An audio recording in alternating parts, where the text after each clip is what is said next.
Bonjour. Alors, dans la vie, tu sais comme moi que tout n'est pas toujours simple. Moi, j'aime parler d'apprendre à danser sa vie. Encore faut-il savoir comment.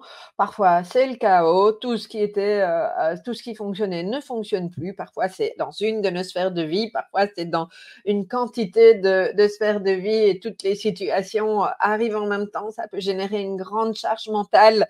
Et on a l'impression, en tout cas, moi, j'ai eu récemment l'impression que je manquais de points de repère, surtout quand il y a autant de choses qui peuvent se passer.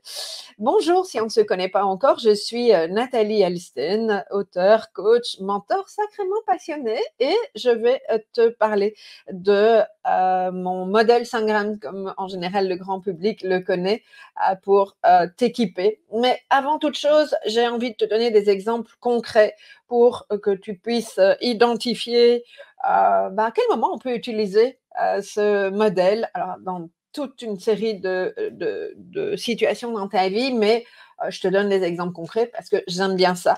Alors, par exemple, tu es plus très bien dans ton travail, soit parce que ton environnement ne te convient plus, parce que tu as fait le tour, parce que tu sens que ça n'a plus de sens. Il peut y avoir toute une série de choses. Il peut y avoir des tensions dans les relations. C'est quand même quelque chose qui revient assez souvent, hein. Les relations sont pour moi des espaces de développement. Encore faut-il savoir comment les utiliser comme des espaces de développement dans le bon sens du terme, parce que l'autre nous renvoie à toute une série de choses. Tu peux avoir peur du manque, tu peux vivre de l'angoisse, tu peux te sentir complètement désorganisé à un moment de ta vie, plus particulièrement maintenant. Tu as l'impression que tu refais régulièrement les mêmes erreurs. Alors ça, on est tous très, très doués pour ça. Et en même temps, ça peut être intéressant de mettre de la conscience sur ça. Tu peux être frustré par rapport à une situation, tu peux vivre du doute.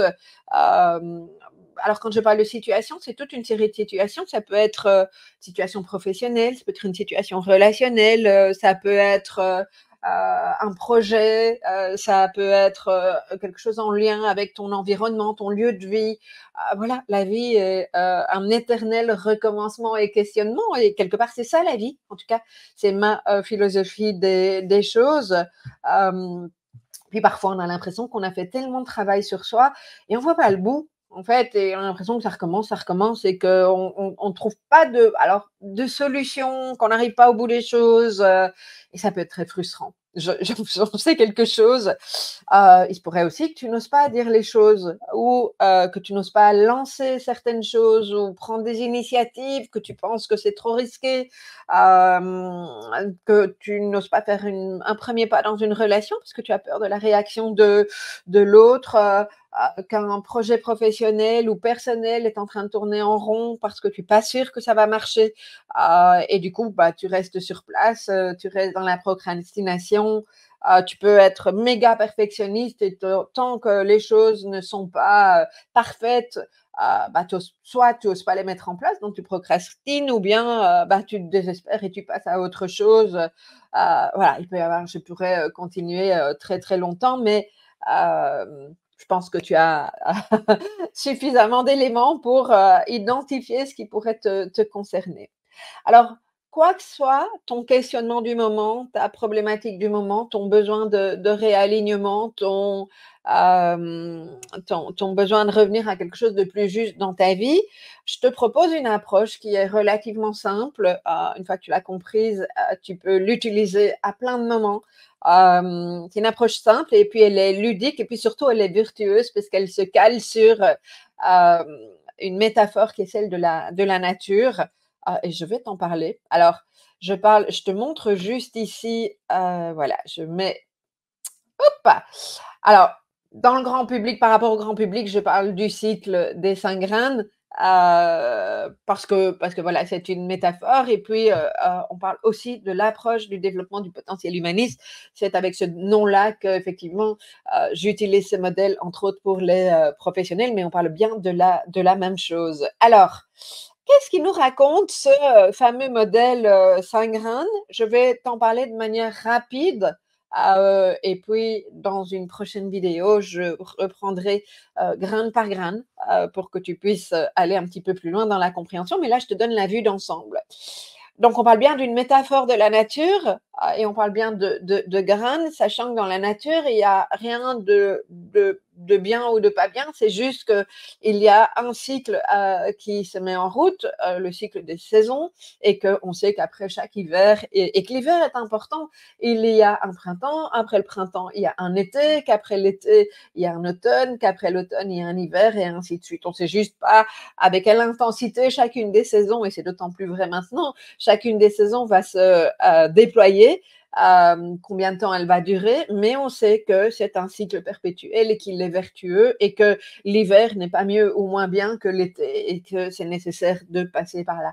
Notre vie, c'est exactement la même chose. C'est un cycle. Et il y a des moments où on a l'impression que tout nous réussit.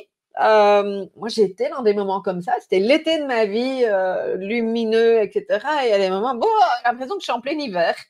Et puis, il y a toutes les étapes intermédiaires. Mais, et je rends hommage à ma grand-mère, en tout cas, c'est quelque chose dont je me souviens.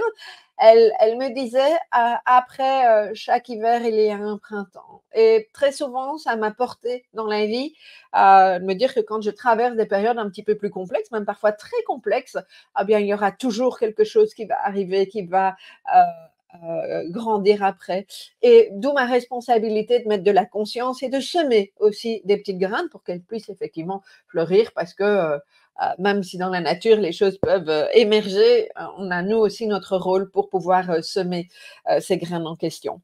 Alors, quelles sont les graines? Il y en a 5. La graine de connaissance, la graine de sagesse, la graine de courage, la graine de folie et la graine d'humanité.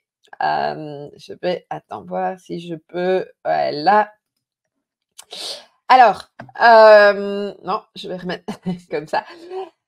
Première graine, alors les deux, je vais juste te redonner un exemple. Les deux premières graines, la graine de connaissance et la graine de sagesse, ce sont des graines qui te permettent de te reconnecter à toi. Et il s'agit de toi à toi, c'est-à-dire de pouvoir avoir les éléments qui te permettent de t'aligner. On parle énormément d'alignement. Moi, j'en parle depuis un petit peu plus d'un an avec ce modèle. Et puis maintenant, je dis, oh, je suis vraiment pas la seule à en parler et c'est OK. Ça montre qu'il y a vraiment besoin de se réaligner dans la vie aujourd'hui. Se réaligner, c'est revenir à soi, c'est être à l'écoute de ce qui se passe en soi et être en phase avec ce qui nous correspond et avec notre vraie nature. Et ça, on les travaille avec les deux graines, qui sont les graines de connaissance et les graines de sagesse. OK?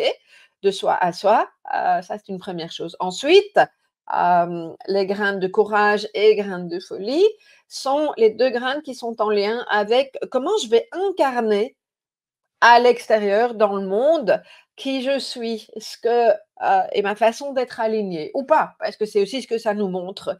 Et quand tu as pris le temps de travailler les 2 grains, de cultiver, je préfère ce mot-là, cultiver les graines de connaissance et de sagesse, eh bien, quand tu as pris le temps de les cultiver et de t'aligner, tu es au clair avec tes besoins et ce que tu as envie de transmettre au monde ou en tout cas comment tu as envie de t'exprimer, ce que tu as envie d'incarner. Et donc ces 2 graines-là, elles te permettent d'incarner. Et quand tu incarnes avec ton alignement, qu'est-ce qui se passe? C'est que tu manifestes. Je vais de plus en plus te parler de manifester, c'est important pour toi dans ta vie. Et parfois, on manifeste quelque chose qu'on ne veut pas parce qu'on n'a pas pris le temps de s'aligner. Et bon, alors je veux dire dans le positif ou le négatif, je ne suis pas sûre que ce soit les bons mots, mais en tout cas, c'est source d'apprentissage. On expérimente et expérimenter, ça nous permet d'apprendre et de revenir à nous et de nous réaligner. OK? Donc, les 2 graines suivantes, courage et folie, incarnées pour pouvoir manifester. Et puis, la dernière graine, la graine d'humanité, c'est celle qui nous permet d'inspirer. Et je dis toujours que quand on a pris le temps de s'aligner, d'incarner et de manifester, on inspire non pas parce que nous avons fait plein de choses, mais nous inspirons par qui nous sommes et par la vibration que nous dégageons. Et la graine d'humanité, c'est ça. Notre contribution au monde aujourd'hui, c'est très clairement ça en ce qui me concerne. C'est à travers qui je suis et ce que je te montre dans toute mon authenticité, y compris ma vulnérabilité, comment je peux effectivement inspirer. Et dans inspirer, c'est intéressant parce qu'il y a la notion de respiration, expirer, inspirer.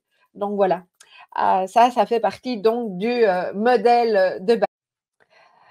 Alors, plus clairement, comment, je te propose de fonctionner, avec chacune de ces graines? Je vais t'expliquer dans les vidéos suivantes en quoi consiste chacune de ces graines, effectivement. Je te donne déjà un aperçu, très rapide, sachant que ce qui me semble important, c'est de te dire qu'on a des graines dormantes et on peut les cultiver pour qu'elles deviennent matures.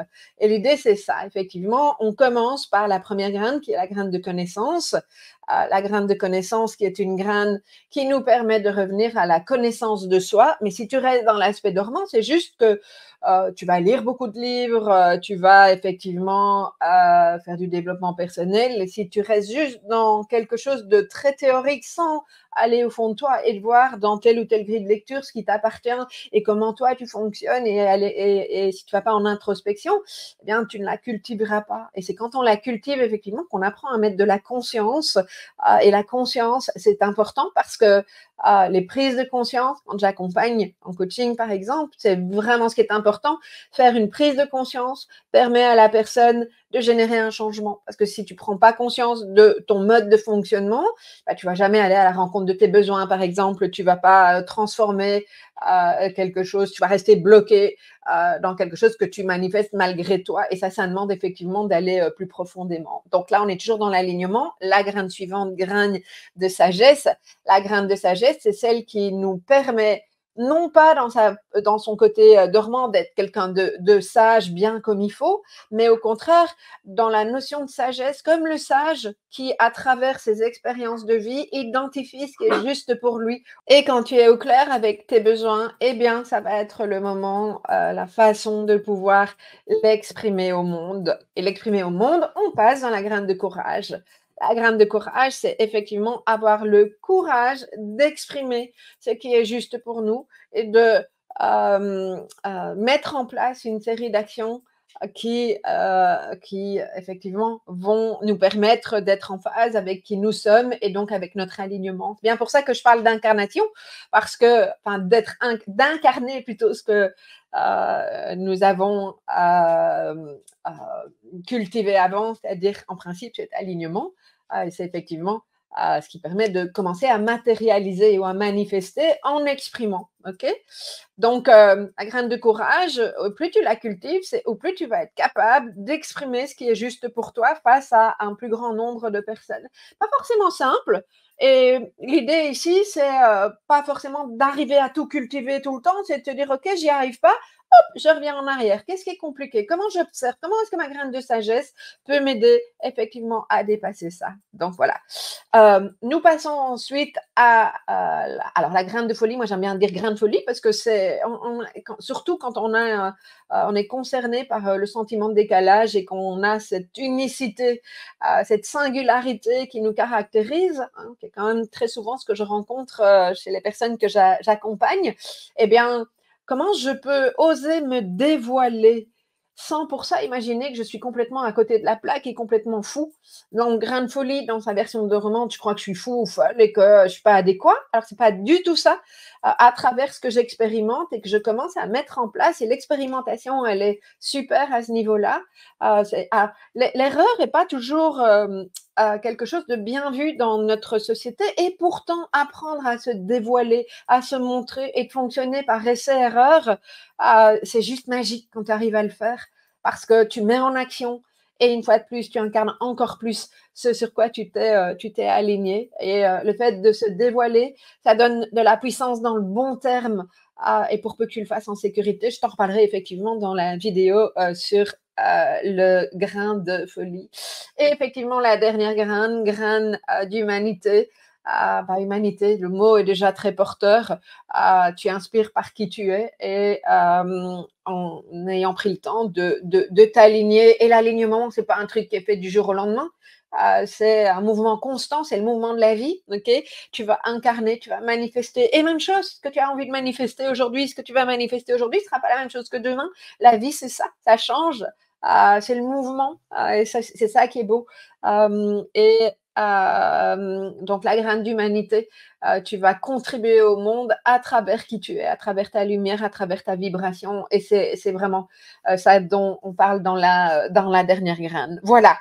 Donc, Ce modèle te permet de mettre de la conscience au bon endroit, te permet de cultiver tes graines, de voir où effectivement c'est intéressant de retourner comme dans la nature. À un moment donné, si les bases ne sont pas là, bah bon, tu peux revenir en arrière, tu sais, tu vas voir, tiens, mais j'ai besoin de bêcher, d'arroser, de mettre au soleil, qu'est-ce que je peux changer, je teste et tout est toujours OK. Et c'est vraiment ça qui est très, très chouette. Tu vas voir aussi que dans les vidéos, je fais de plus en plus te parler de quand tu mets de la conscience et de t'inviter à ouvrir le cœur et être dans cette vibration d'amour et non pas dans cette vibration de peur. Parce que quand tu es dans la vibration de peur, qu'est-ce que tu fais? Tu incarnes la peur et donc tu manifestes également quelque chose qui est en lien avec ta peur. Donc voilà le programme de ce fameux modèle de Saint-Grain, plus pompeusement appelé l'approche du développement du potentiel humaniste. Et je te retrouve dans la prochaine vidéo, qui sera la vidéo dans laquelle je vais te parler de la première graine, la graine de connaissance, et je te donnerai des exemples concrets pour que tu puisses te l'approprier plus facilement. À bientôt.